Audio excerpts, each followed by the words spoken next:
ਹਫ਼ਤੇ ਲਈ ਜਿਹੜਾ ਪ੍ਰੈਜ਼ੀਡੈਂਟ ਟਰੰਪ ਨੇ ਕਿਹਾ ਕਿ ਵੀ ਅਮਰੀਕਾ ਇਨਵੋਲਵ ਹੋਏਗਾ ਕਿ ਨਹੀਂ, ਇਹਦਾ ਫੈਸਲਾ ਵਿਦਿਨ 2 ਵੀਕਸ ਕੀਤਾ ਜਾਏਗਾ। So based on the fact that there is a substantial chance of negotiations that may or may not take place with Iran in the near future, I'll make my decision whether or not to go within the next 2 weeks. Mrs ਲੈਵਿਟ ਕਹਿ ਰਹੀ ਹੈ ਕਿ Trump ਜਿਹੜੇ ਨੇ interested ਨੇ diplomatic solution ਦੇ ਲਈ Iran ਦੇ ਨਾਲ, ਪਰ ਇੱਕ ਸ਼ਰਤ ਹੈ ਵੀ ਈਰਾਨ ਨਿਊਕਲੀਅਰ ਵੈਪਨ ਜਿਹੜਾ ਹੈ ਉਹ ਬਿਲਕੁਲ ਹਾਸਲ ਨਹੀਂ ਕਰੇਗਾ ਔਰ ਐਨਰਿਚਮੈਂਟ ਆਫ ਯੂਰੇਨੀਅਮ ਨਹੀਂ ਕਰੇਗਾ।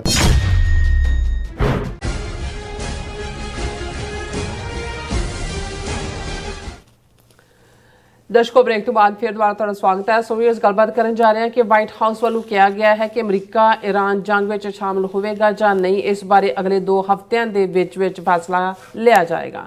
ਸੋ ਅਸੀਂ ਸਮਝਦੇ ਹਾਂ ਕਿ ਇਸ ਵੇਲੇ ਅਮਰੀਕਾ ਤੇ ਈਰਾਨ ਵਿਚਾਲੇ ਗੱਲਬਾਤ ਕਰਨ ਲਈ ਕਿਸੇ ਚੰਗੇ ਵਿਚੋਲੇ ਦੀ ਲੋੜ ਹੈ। ਇੱਕ ਚੰਗਾ ਵਿਚੋਲਾ ਪਾਕਿਸਤਾਨ ਦੇ ਫੌਜੀ ਮੁਖੀ ਤੋਂ ਇਲਾਵਾ ਹੋਰ ਕਿਹੜਾ ਹੋ ਸਕਦਾ ਹੈ? ਸੋ ਇਸ ਬਾਰੇ ਆਪਾਂ ਗੱਲਬਾਤ ਕਰਨ ਜਾ ਰਹੇ ਹਾਂ। ਸੋ ਅਸੀਂ ਚਾਹਾਂਗੇ ਕਿ ਤੁਸੀਂ ਇਸੇ ਤਰ੍ਹਾਂ ਬਣੇ ਰਹਿਣਾ।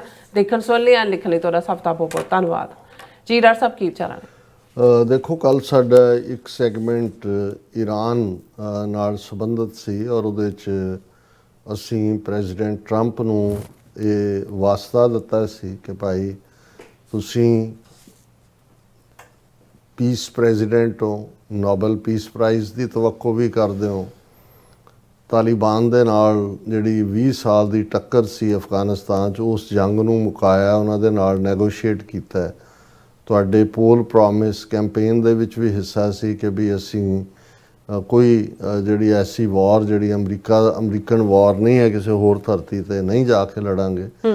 ਵੈਸੇ ਵੀ ਜੇ ਅਮਰੀਕਾ ਦਾ ਤੁਸੀਂ ਟਰੈਕ ਰੈਕਡ ਪਿਛਲੇ ਪੀਰੀਅਡ 'ਚ ਦੇਖੋ ਤੇ ਜਿੱਥੇ ਵੀ ਗਰਾਊਂਡ ਵਾਰ, ਗਰਾਊਂਡ ਬੈਟਲ ਅਮਰੀਕਾ ਨੇ ਲੜੀ ਹੈ, ਉਹਦੇ 'ਚ ਲੂਜ਼ਰ ਹੀ ਰਹੇ। ਉਹ ਭਾਵੇਂ ਵਿਤਨਾਮ ਹੈ, ਭਾਵੇਂ ਕੋਰੀਆ, ਭਾਵੇਂ ਲਾਓਸ ਹੈ, ਭਾਵੇਂ ਇਰਾਕ ਸੀ ਜਾਂ ਅਫਗਾਨਿਸਤਾਨ ਸੀ, ਉਹ ਸਾਰੇ ਦੇ ਚਲਦਿਆਂ ਹਰ ਥਾਂ 'ਤੇ ਇੱਕ ਹਿਊਮੀਲੇਸ਼ਨ ਵੀ ਰਹੀ। ਔਰ ਹੁਣ ਜਿਸ ਲੈਵਲ ਦੇ ਉੱਤੇ ਬੇਸ਼ੱਕ ਇਜ਼ਰਾਈਲ ਦਾ ਇੰਟਰਸਟ ਇਸ ਗੱਲ ਦੇ ਵਿੱਚ ਹੈ ਕਿ ਉਹ ਘੜੀਸ ਕੇ ਅਮਰੀਕਾ ਨੂੰ ਈਰਾਨ ਦੇ ਖਿਲਾਫ ਲਿਆਏ। ਹਾਲਾਂਕਿ ਇਹ ਗੱਲ ਜਿਵੇਂ ਜੂਨੀਅਰ ਬੁਸ਼ ਨੇ ਵੀ ਕਬੂਲੀ ਕਿ 2003 ਦੇ ਵਿੱਚ ਜਦੋਂ ਇਰਾਕ 'ਤੇ ਹਮਲਾ ਕੀਤਾ ਅਤੇ ਵੈਪਨਸ ਆਫ ਮਾਸ ਡਿਸਟਰਕਸ਼ਨ ਦੀ ਗੱਲ ਸੀ ਕਿ ਜੀ ਉਹਦੇ ਕੋਲ ਜਿਹੜੇ ਨਹੀਂ ਸੀਗੇ, ਜੇ ਹੁੰਦੇ ਉਹਨਾਂ ਕੋਲ ਤਾਂ ਇਹਨਾਂ ਨੇ ਡੇਅਰ ਥੋੜ੍ਹੀ ਕਰਨਾ ਸੀ ਕਿ ਵੀ ਉਹ ਕਰਦੇ। ਇਸੇ ਤਰ੍ਹਾਂ ਜੇ ਅਮਰੀਕਾ ਦੀ ਆਪਣੀ ਸਪਾਈ ਚੀਫ ਔਰ ਜਿਹੜੀ 18 ਇੰਟੈਲੀਜੈਂਸ ਏਜੰਸੀਆਂ ਨੂੰ ਰਨ ਕਰਨ ਵਾਲੀ ਉਹਨਾਂ ਦੀ ਆਪਣੀ ਅਪਾਇੰਟੀ ਤੁਲਸੀ ਗੈਬਰਡ, ਉਹਨੇ ਕਨਫਰਮੇਸ਼ਨ ਹੀ ਤੋਂ ਬਾਅਦ ਆਪਣੀ ਜਿਹੜੀ ਸੈਨੇਟ ਸਾਹਮਣੇ ਇਸ ਮੁੱਦੇ ਤੇ ਕਿਹਾ ਵੀ ਉਹਦੇ ਕੋਲ ਕੋਈ ਉਹ ਨਿਊਕਲੀਅਰ ਨਹੀਂ ਬਣਾ ਰਿਹਾ। ਇੰਟਰਨੈਸ਼ਨਲ ਜਿਹੜੀ ਹੈ ਇਹਨਾਂ ਦੀ ਐਟਮ ਏਜੰਸੀ ਵੀ ਜਿਹੜੀ ਹੈ UN ਦੀ, ਉਹਨਾਂ ਦੀ ਵੀ ਰਿਪੋਰਟ ਹੈ।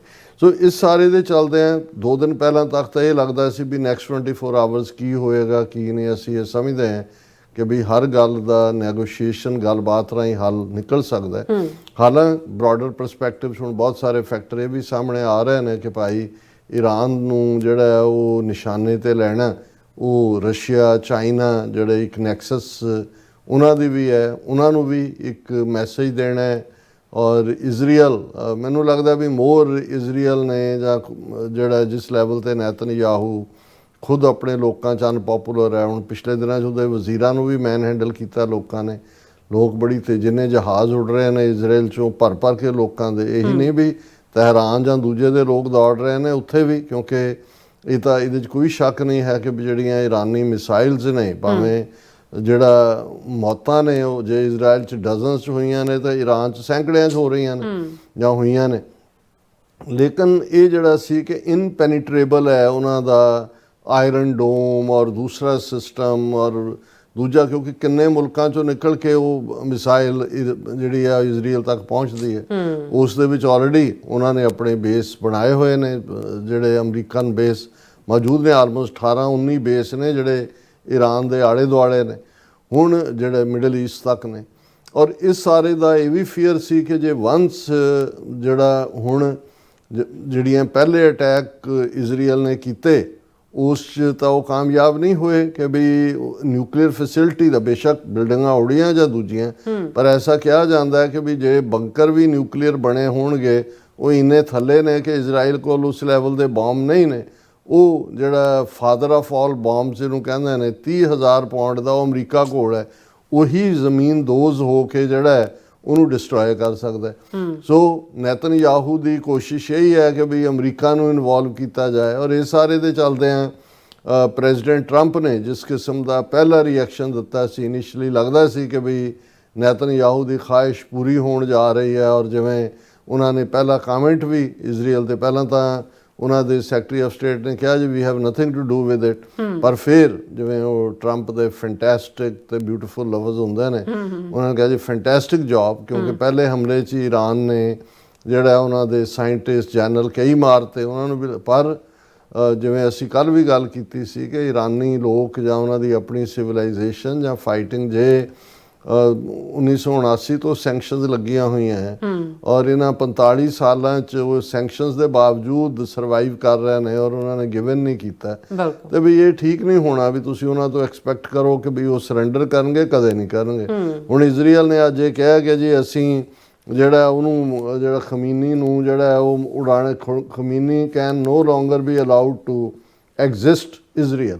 ਉਹ 85 ਸਾਲਾਂ ਦਾ ਬੁੱਢਾ, ਕੈਂਸਰ ਦਾ ਝੰਬਿਆ ਹੋਇਆ, ਸਰਜਰੀਆਂ ਦਾ ਝੰਬਿਆ ਹੋਇਆ, ਉਹ ਤਾਂ ਸ਼ਹੀਦੀ ਵੈਸੇ ਹੀ ਲੱਭਦੇ ਨੇ, ਤੇ ਤੁਸੀਂ ਉਹਨਾਂ ਨੂੰ ਮਾਰ ਕੇ ਇਹ ਸਮਝੋ ਕਿ ਬਈ ਇਸ ਨਾਲ ਤੁਸੀਂ ਉਹਨਾਂ ਦਾ ਨੁਕਸਾਨ, ਉਹਨੂੰ ਰਾਦਰ ਉਹ ਜਜ਼ਬਾ ਉਹਨਾਂ ਲੋਕਾਂ 'ਚ ਆਏਗਾ ਜਿਹੜਾ ਅਦਰਵਾਈਜ਼ ਸ਼ਾਇਦ ਕਿਸੇ ਸਟੇਜ ਦੇ ਉੱਤੇ ਉਹਨਾਂ ਨੂੰ ਲੱਗੇ ਕਿ ਬਈ ਕੋਈ ਨਾ ਕੋਈ ਪੀਸ ਡੀਲ ਕਰ ਲੈਣੀ ਚਾਹੀਦੀ ਹੈ। ਔਰ ਉਹਨਾਂ ਨੇ ਜਿਵੇਂ ਪਹਿਲੇ 24 ਘੰਟੇ ਜ਼ਰੂਰ ਲੂਜ਼ਰ ਸੀ, ਲੇਕਿਨ ਫਿਰ ਉਹ ਜਿਵੇਂ ਸੰਭਲੇ, ਉਹਨਾਂ ਨੇ ਕਾਊਂਟਰ ਅਟੈਕ 7 ਦਿਨਾਂ ਬਾਅਦ ਵੀ ਜਿਹੜਾ, ਔਰ ਮੈਂ ਸਮਝਦਾ ਵੀ ਅੱਜ ਜਿਹੜੀ ਸਟੇਟਮੈਂਟ ਵਾਈਟ ਹਾਊਸ ਵੱਲੋਂ ਦਿੱਤੀ ਗਈ ਹੈ, ਉਹਨਾਂ ਦੀ ਜਿਹੜੀ ਮੇਨ ਸਪੋਕਸਪਰਸਨ ਬੀਬੀ ਹੈਗੀ ਆ ਬੜੀ ਤੇਜ਼ ਤਰਾਰ, ਪ੍ਰੈਸ ਸੈਕਟਰੀ ਕੈਰੋਲਿਨ ਲੈਵਿਟੇ, ਉਹਨੇ ਕਿਹਾ ਕਿ ਵੀ ਇਹ ਜਿਹੜੇ ਨੇ ਅਸੀਂ ਪ੍ਰੈਜ਼ੀਡੈਂਟ ਟਰੰਪ ਦਾ ਹੀ ਉਹ ਮੈਸੇਜ ਦੇ ਰਹੀ ਹੈ ਵੀ 2 ਹਫ਼ਤੇ ਲਈ ਜਿਹੜਾ ਪ੍ਰੈਜ਼ੀਡੈਂਟ ਟਰੰਪ ਨੇ ਕਿਹਾ ਕਿ ਵੀ ਅਮਰੀਕਾ ਇਨਵੋਲਵ ਹੋਏਗਾ ਕਿ ਨਹੀਂ, ਇਹਦਾ ਫੈਸਲਾ ਵਿਦਿਨ 2 ਵੀਕਸ ਕੀਤਾ ਜਾਏਗਾ। ਪਰ ਇਹਦੇ ਲਈ ਉਹਨਾਂ ਨੇ ਕਿਹਾ ਕਿ ਵੀ ਅਸੀਂ ਜਿਹੜਾ ਉਹ based on the fact that there is a substantial chance of negotiations that may or may not take place with Iran in the near future, I'll make my decision whether or not to go within the next 2 weeks। ਹੁਣ ਜ਼ਾਹਰ ਹੈ ਵੀ ਉਹਨਾਂ ਨੇ negotiation ਦੇ ਲਈ, ਗੱਲਬਾਤ ਦੇ ਲਈ ਵਿੰਡੋ ਖੁੱਲ੍ਹੀ ਛੱਡ ਦਿੱਤੀ 2 ਹਫ਼ਤਿਆਂ ਦੇ ਟਾਈਮ ਦੇ ਵਿੱਚ। ਉਹਨਾਂ ਨੇ ਕਿਹਾ ਕਿ ਵੀ ਮਿਸਟਰ ਟਰੰਪ, ਮਿਸਿਸ ਲੈਵਿਟ ਕਹਿ ਰਹੀ ਹੈ ਕਿ ਟਰੰਪ ਜਿਹੜੇ ਨੇ ਇੰਟਰਸਟਿਡ ਨੇ ਡਿਪਲੋਮੈਟਿਕ ਸੋਲਿਊਸ਼ਨ ਦੇ ਲਈ ਈਰਾਨ ਦੇ ਨਾਲ, ਪਰ ਇੱਕ ਸ਼ਰਤ ਹੈ ਵੀ ਈਰਾਨ ਨਿਊਕਲੀਅਰ ਵੈਪਨ ਜਿਹੜਾ ਹੈ ਉਹ ਬਿਲਕੁਲ ਹਾਸਿਲ ਨਹੀਂ ਕਰੇਗਾ, ਔਰ ਐਨਰਿਚਮੈਂਟ ਆਫ ਯੂਰੇਨੀਅਮ ਨਹੀਂ ਕਰੇਗਾ, ਔਰ ਇਹ ਜਿਹੜੀ ਹੈ ਅਸੀਂ ਇਹ ਚਾਹੁੰਦੇ। ਸੋ ਮੈਨੂੰ ਇਹ ਲੱਗਦਾ ਵੀ ਵੈਸੇ ਵੀ ਐਨਰਿਚਮੈਂਟ ਕਿੰਨੀ ਕੁ ਕਰ ਰਿਹਾ ਜਾਂ ਕੀ ਨਹੀਂ ਹੈ ਤਾਂ ਉਹਨਾਂ ਨੂੰ ਪਤਾ ਹੋਣਾ, ਲੇਕਿਨ ਨਿਊਕਲੀਅਰ ਵੈਪਨ ਉਹਦੇ ਕੋਲ ਨਹੀਂ ਨੇ, ਔਰ ਨਾ ਹੀ ਜਿਹੜਾ ਜੇ ਇਸ ਕਿਸਮ ਦਾ ਕੋਈ ਔਨਰੇਬਲ ਸਮਝੌਤਾ ਹੁੰਦਾ ਹੈ, ਕਿਉਂਕਿ ਅੱਛਾ ਨੈਗੋਸ਼ੀਏਟਰ ਵੀ ਉਹੀ ਹੁੰਦਾ ਹੈ ਜਿਹੜਾ ਅੱਛਾ ਵਾਰੀਅਰ ਹੁੰਦਾ ਹੈ। ਔਰ ਈਰਾਨ ਵਾਲਿਆਂ ਨੂੰ ਇਸ ਮਾਮਲੇ ਦੇ ਵਿੱਚ ਉਹਨਾਂ ਦੀਆਂ ਸਿਵਲਾਈਜੇਸ਼ਨਲ ਸਕਿੱਲਸ ਨੇ, ਔਰ ਉਹਨਾਂ ਨੇ ਜਿਹੜਾ ਅਸੀਂ ਸਮਝਦੇ ਹਾਂ ਵੀ ਇਹ ਸਾਰੇ ਦੇ ਚੱਲਦੇ ਆ ਇਸ ਵੇਲੇ ਇੰਟਰਨੈਸ਼ਨਲ ਦਬਾਅ ਵੀ ਬਣਨਾ ਸ਼ੁਰੂ ਹੋਇਆ, ਜਿਵੇਂ Russia warns US against military intervention in Iran Israel war. Russia ਨੇ ਵਾਰਨਿੰਗ ਦੇ ਦਿੱਤੀ ਹੈ, ਹਾਲਾਂਕਿ ਇਹ ਜ਼ਿਆਦਾ ਜਵਾਨੀ ਕਲਾਮੀ ਜ਼ਿਆਦਾ ਨੇ। ਔਰ ਫਿਰ ਇਸੇ ਤਰ੍ਹਾਂ ਈਰਾਨ ਦਾ ਫੋਰਨ ਮਿਨਿਸਟਰ ਜਿਹੜਾ ਉਹਨੇ ਵੀ ਯੂਰਪੀਅਨ ਕਾਊਂਟਰ ਪਾਰਟਸ ਨੂੰ ਮਿਲਣਾ, ਇਹ ਸਾਰੇ ਦੇ ਚੱਲਦੇ ਆ। ਔਰ ਇਸ ਦੇ ਵਿੱਚ ਜਿਹੜਾ ਪਾਰਟ ਈਰਾਨ ਨੇ ਇਹ ਵੀ ਅੱਜ ਈਵਨ ਟਰਕੀ ਦੇ ਪ੍ਰੈਜ਼ੀਡੈਂਟ ਐਰਡੋਗਨ ਨੇ ਵੀ ਕਿਹਾ ਕਿ ਵੀ under Israeli attack Iran has legitimate right to self defence, ਕਿ ਉਹਦੇ ਕੋਲ ਹੱਕ ਹੈ ਕਿ ਉਹ ਆਪਣਾ ਸੈਲਫ ਡਿਫੈਂਸ ਕਰੇ। ਔਰ ਇਸੇ ਤਰ੍ਹਾਂ ਪਾਕਿਸਤਾਨ ਨੇ ਜਿਹੜਾ ਇਹ ਬੜਾ ਕਲੀਅਰਲੀ ਇਹ ਗੱਲ ਕਹੀ ਹੈ ਕਿ ਭਾਈ ਅਜੇ ਤੱਕ ਨਾ ਤਾਂ ਈਰਾਨ ਨੇ ਸਾਡੇ ਤੋਂ ਕੋਈ ਫੌਜੀ ਮਦਦ ਮੰਗੀ ਹੈ, ਤੇ ਨਾ ਹੀ ਜਿਹੜੇ ਈਰਾਨੀ ਤਹਿਰਾਨ ਜਾਂ ਦੂਜੇ ਛੱਡ ਕੇ ਦੌੜ ਰਹੇ ਨੇ ਉਹਨਾਂ ਦੇ ਲਈ ਕੋਈ ਰੈਫਿਊਜੀ ਸਟੇਟਸ ਦੀ ਮੰਗ ਕੀਤੀ ਹੈ ਵੀ ਉਹਨਾਂ ਨੂੰ ਅਸੀਂ ਰੈਫਿਊਜ ਦਈਏ। ਉਹਨਾਂ ਨੇ ਕਿਹਾ ਵੀ ਹਾਂ ਅਸੀਂ ਜਿਹੜੇ ਪਾਕਿਸਤਾਨੀ ਨੇ ਫਸੇ ਹੋਏ ਜਾਂ 3000 ਦੇ ਕਰੀਬ ਪਾਕਿਸਤਾਨੀ, ਉਹਨਾਂ ਨੂੰ ਅਸੀਂ ਸੇਫਲੀ ਕੱਢਿਆ। ਔਰ ਅੱਜ ਇੱਕ ਡਿਵੈਲਪਮੈਂਟ ਇਹ ਵੀ ਹੈ ਕਿ 21 ਮੁਸਲਿਮ ਦੇਸ਼ਾਂ ਨੇ ਜਿਹੜਾ ਉਹ ਜੁਆਇੰਟ ਸਟੇਟਮੈਂਟ ਜਿਹੜੀ ਹੈ ਦਿੱਤੀ ਹੈ, ਉਹਨਾਂ ਨੇ ਇਹ ਕਿਹਾ ਕਿ ਵੀ UN ਚਾਰਟਰ ਦੇ ਮੁਤਾਬਕ ਈਰਾਨ ਦਾ ਹੱਕ ਹੈ ਕਿ ਉਹ ਆਪਣੇ ਆਪ ਨੂੰ ਡਿਫੈਂਡ ਕਰੇ। ਉਹਨਾਂ ਨੇ 21 Muslim countries rejected the Israeli aggression against Iran in a joint statement calling the Israeli actions against international law and the UN charter ਕਿ ਵੀ ਇਹ ਅਗੇਂਸਟ ਨੇ। ਔਰ ਇਹ ਉਹਨਾਂ ਦੇ ਸਪੋਕਸਪਰਸਨ ਨੇ 21 ਮੁਲਕਾਂ ਦੇ ਨੇ ਕਿਹਾ ਕਿ ਵੀ ਇਹ ਜਿਹੜਾ ਇਜ਼ਰਾਈਲ ਬੰਦ ਕਰੇ ਅਟੈਕ, ਔਰ ਇਹ ਜਿਹੜਾ ਅਲਟੀਮੇਟਲੀ ਇਸ ਕ੍ਰਾਈਸਿਸ ਦਾ ਹੱਲ ਨੈਗੋਸ਼ੀਏਟਡ ਸੈਟਲਮੈਂਟ ਹੈ। ਔਰ ਇਹ ਇਹਨਾਂ ਦੇ ਸਾਰਿਆਂ ਦੇ ਵਿੱਚ ਜਿਹੜਾ ਈਵਨ ਡਿਪਟੀ ਪ੍ਰਾਈਮ ਮਿਨਿਸਟਰ ਜਿਹੜੇ ਪਾਕਿਸਤਾਨ ਦੇ ਨੇ ਸ਼ਾਖਦਾਰ, ਉਹਨਾਂ ਨੇ ਟੈਲੀਫੋਨਿਕ ਕਮਿਊਨੀਕੇਸ਼ਨ 'ਚ ਵੀ ਕਿਹਾ ਕਿ ਵੀ ਉਹ ਈਰਾਨ, ਟਰਕੀ, ਇਜਿਪਟ, ਯੂਨਾਈਟਿਡ ਅਰਬ ਐਮੀਰੇਟਸ, ਯੂਨਾਈਟਿਡ ਕਿੰਗਡਮ ਵਗੈਰਾ ਦੇ ਨਾਲ ਇਨ ਟੱਚ ਨੇ। ਔਰ ਜੇ ਇਹ ਲੜਾਈ ਅੱਗੇ ਜਾਂਦੀ ਹੈ ਤੇ ਇਸ ਦੇ ਡੇਂਜਰਸ ਕਨਸੀਕੁਐਂਸਿਸ ਜਿਹੜੇ ਨੇ ਉਹ ਸਾਰਿਆਂ ਹੀ ਮੁਲਕਾਂ ਲਈ ਹੋਣਗੇ, ਕਿਉਂਕਿ ਪਾਕਿਸਤਾਨ ਦਾ, ਮੈਂ ਜੇ ਗਲਤ ਨਾ ਹੋਵਾਂ ਤੇ 500 ਸ਼ਾਇਦ ਸਕੁਅਰ ਕਿਲੋਮੀਟਰ ਬਾਰਡਰ ਲੱਗਦਾ ਹੈ ਔਰ ਈਰਾਨ ਦੇ ਨਾਲ, ਔਰ ਕੋਈ ਵੀ ਇਫੈਕਟ ਸਾਰੇ ਪਾਸੇ ਹੋਏਗਾ। ਪਰ ਮੈਂ ਸਮਝਦਾ ਵੀ ਜੇ ਹੁਣ ਨੈਗੋਸ਼ੀਏਸ਼ਨ 2 ਵੀਕ ਦਾ ਪੌਜ਼ ਹੀ ਮਿਲਿਆ ਹੈ, ਔਰ ਆਲਰੇਡੀ ਜੇ ਕਹਿਣਾ ਹੋਏ ਕਿ ਪਾਕਿਸਤਾਨ ਨੇ ਬਿਟਵੀਨ ਜਿਹੜਾ ਆਪਣੀ ਇੱਕ ਨਿਊਟਰਲ ਪੋਜੀਸ਼ਨ ਵੀ ਰੱਖੀ ਹੋਈ ਹੈ, ਔਰ ਇਸ ਤੋਂ ਬੈਸਟ ਹੋਰ ਕਿਹੜਾ ਵਿਚੋਲਾ ਹੋ ਸਕਦਾ ਹੈ? ਫੀਲਡ ਮਾਰਸ਼ਲ ਆਸਮ ਮੁਨੀਰ, ਔਰ ਜਿਵੇਂ ਟਰੰਪ ਨੇ ਆਲਮੋਸਟ 2-2.5 ਘੰਟੇ ਦੀ ਗੁਫ਼ਤਗੂ ਵੀ ਕੀਤੀ, ਔਰ ਖੁਦ ਵੀ ਉਹਨਾਂ ਨੇ ਕਿਹਾ ਕਿ ਵੀ Pakistan knows better about Iran than anybody else.